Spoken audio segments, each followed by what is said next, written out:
ये कहानी है रामू की, एक ऐसा किसान जो अपनी मेहनत से हार मानने को तैयार नहीं था।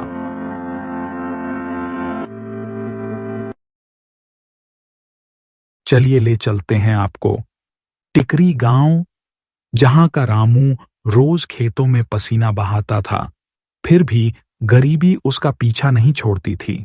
ना अच्छा खाना, ना चैन की नींद, बस मेहनत और उम्मीद ही उसका साथ निभा रही थी।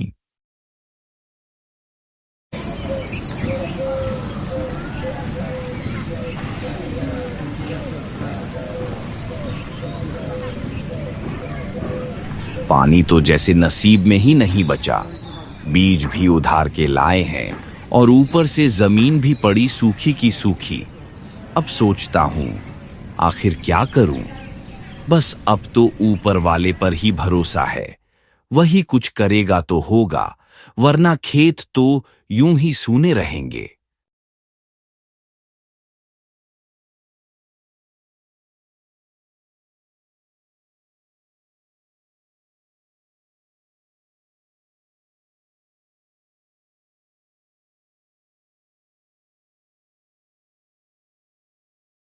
ये कुआं भी खाली है, जैसे मेरा घर, जैसे मेरी झोली, और अब तो जैसे मेरा दिल।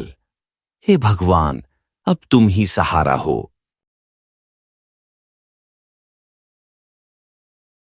अरे सुनीता, कहाँ गई री?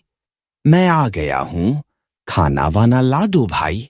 इस छोटी सी झोपड़ी में भी तू कहीं गुम हो जाती है क्या? अरे अरे पतिदेव, यही हूं मैं।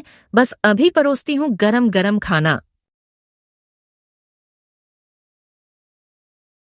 अरे भाग्यवान, इतनी उदास क्यों हो? ओहो सुनीता, तुम्हें पता है ना, मुझे तुम हंसती हुई ही अच्छी लगती हो।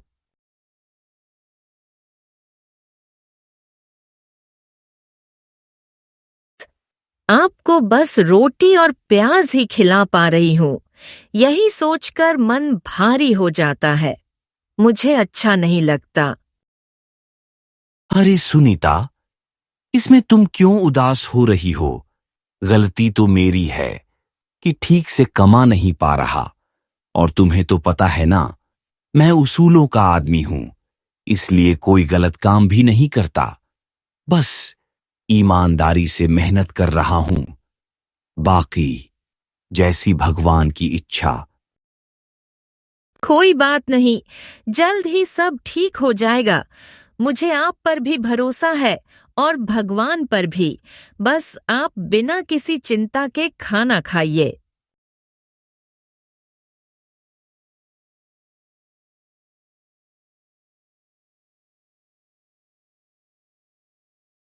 दिन निकलते गए, लेकिन रामू ने न हार मानी, न उम्मीद छोड़ी। वो बस हर रोज भरोसे के साथ मेहनत करता रहा। दिन लौटते वक्त रामू को सूखे कुएं से कुछ आवाज सुनाई दी। वो कुएं के पास गया।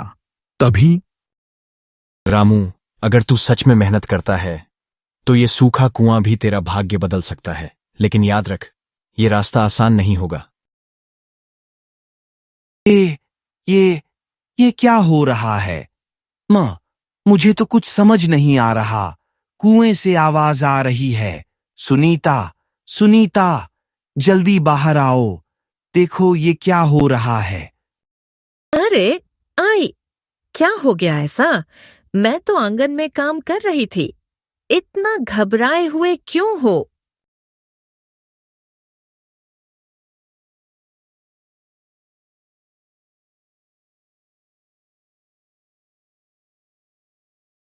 रुको, ध्यान से सुनो।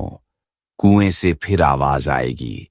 मुझे भी विश्वास नहीं हो रहा, लेकिन सच कह रहा हूं। सुनीता, इस सूखे कुएं से आवाज आ रही है।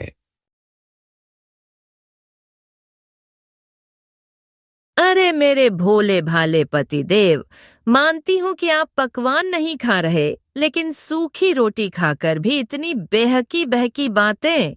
लगता है आपको अब थोड़ी नींद की जरूरत है। कुएं से भला आवाज आ सकती है क्या? ये सब आपका वहम है रामू जी, वहम।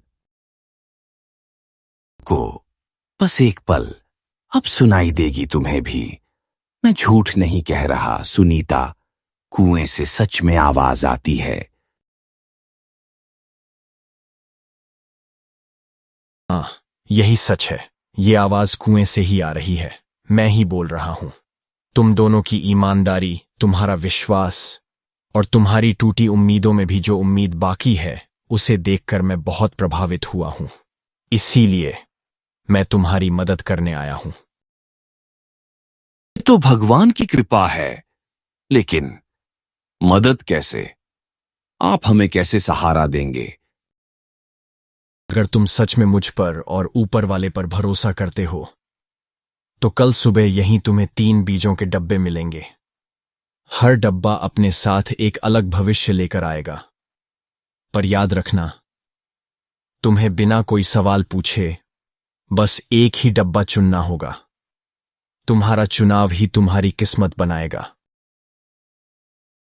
सुनकर रामू और सुनीता लौट तो गए अपने काम पर, लेकिन न आंखों में नींद थी, न दिल को चैन। मन बस एक ही बात में अटका था, कल सुबह क्या होगा।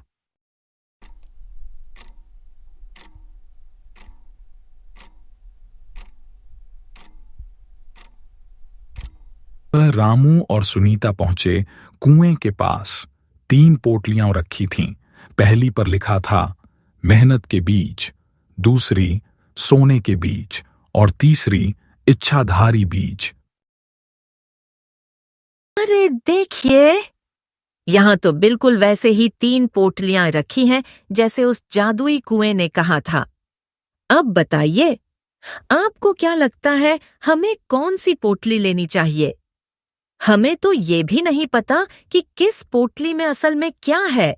नाम तो बड़े आकर्षक हैं, मगर मतलब। ये तो सच में थोड़ा उलझन भरा है। लेकिन जरा याद करो सुनीता, हमने कभी भगवान से सोना या चमत्कार नहीं मांगा। हम तो बस अपनी मेहनत का फल चाहते थे, है ना? अब अगर भगवान ने हमें आजमाने का मौका दिया है, तो हमें लालच नहीं करना चाहिए। मुझे तो लगता है हमें वही चुनना चाहिए जिसमें हमारा विश्वास है, मेहनत।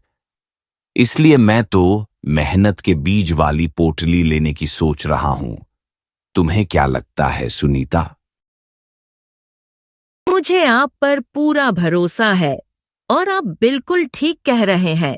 हमें मेहनत के बीज वाली पोटली ही लेनी चाहिए और इन्हीं को लेकर मेहनत करनी चाहिए। जो भी होगा वो अच्छा ही होगा। रामू ने तो मेहनत के बीज वाली पोटली उठा ली, लेकिन उन्हें क्या पता था कि गांव का लालची किसान हरिया ये सब बातें झाड़ियों के पीछे छिपकर सुन रहा था। जैसे ही रामू और सुनीता वहां से गए, हरिया दबे पांव कुएं के पास आया। अच्छा, तो ये कहानी पका रहा है रामू। टच, कितना बेवकूफ है ये। आया बड़ा भाषण देने वाला, मेहनत का, ईमानदारी का। अरे जब सीधा सीधा सोने के बीज मिल रहे थे तो क्यों नहीं लिया? मूर्ख कहीं का। खैर, अच्छा ही है। अब ये बीज मैं ले लूंगा और फिर देखना, सारा गांव हरिया से जलकर राख हो जाएगा। महीने बीत गए। रामू और हरिया ने अपने अपने बीज बो दिए। रामू को तो इस बात का एहसास तक नहीं हुआ कि हरिया ने बिना सोचे समझे सिर्फ लालच में सोने के बीज उठा लिए थे, और अब दोनों के खेतों पर फसल लहलहा रही है। हाँ, देखो रामू, मेरा खेत तो सोने की तरह चमक रहा है और तुम्हारा, हाँ, ये बेकार हरा भुरा खेत। तुम तो सच में बेवकूफ निकले। सारे सोने के बीज छोड़कर मेहनत के बीज ले लिए। हरिया, तुम्हें मेरे खेतों पर हंसने की क्या जरूरत है? मैं अपनी मेहनत और इस हरे भरे खेत से खुश हूं। पर एक बात बताओ, ये सोने के बीज और मेहनत के बीज वाली बात मैंने किसी को भी नहीं बताई थी। फिर तुम्हें कैसे पता चला? वो मैंने तुम्हारी और सुनीता भाभी की जो बातें थीं वो सब झाड़ियों के पीछे से सुन ली थीं और कुएं की सारी कहानी मुझे पता चल गई थी। हरिया भाई, एक तो चोरी छुपे हमारी बातें सुन ली, फिर चोरी करके वे बीज भी ले लिए। यह बिल्कुल ठीक बात नहीं है। और वैसे भी तुम्हें इससे पहले की कहानी या बीजों का महत्व कुछ पता ही नहीं था। भगवान ही तेरा असली मालिक है। जाओ जाओ, मुझे मत सिखाओ। तुम बस मुझसे जलते हो और अपनी बेवकूफी पर पछताते हो, इसलिए बोल रहे हो। पर देखो ना, मैं अब अमीर हो जाऊंगा। रामू के समझाने पर भी हरिया को कुछ समझ नहीं आ रहा था। वो अपने ही लालच में डूबा रहा। देखते ही देखते उसकी फसल पूरी तरीके से बर्बाद हो गई।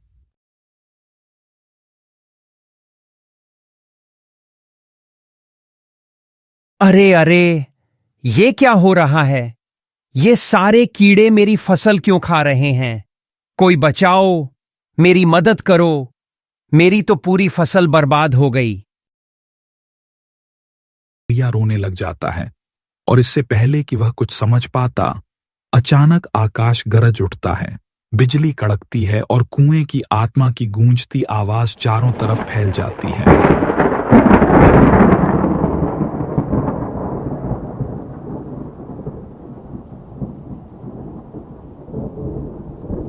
अब क्यों रो रहे हो हरिया? ये सब तुम्हारे लालच का फल है। इसकी आवाज है। कौन है? कौन बोल रहा है? कुएं की आवाज हूं। तुम्हें तुम्हारी गलती का एहसास कराने आया हूं। तुम इतने लालच में अंधे हो चुके हो कि सही गलत सब भूल गए हो। रामू को देखो, उसे मौका मिला, उसने ईमानदारी का रास्ता चुना और सफल हुआ। आगे जाकर वह खूब पैसा कमाएगा। पर तुमने शॉर्टकट चुना, जरूरत से ज्यादा पाने की इच्छा रखी, और आज तुम्हारा यही हाल है। ये तुम्हारे लिए एक सबक है और दूसरों के लिए सीख। मुझे अपनी गलती का एहसास हो गया है। ज्यादा पैसों के लालच में मैंने सब गलत काम किए। कृपया मुझे माफ कर दो रामू भाई, मुझे माफ कर दो। हे भगवान, मैं वादा करता हूं कि आगे से सच्चाई और ईमानदारी के रास्ते पर ही चलूंगा। देखा आपने लालच का नतीजा क्या होता है। इसलिए कहते हैं, लालच बुरी बला है। आपको ये कहानी अच्छी लगी हो तो लाइक करें, सब्सक्राइब करें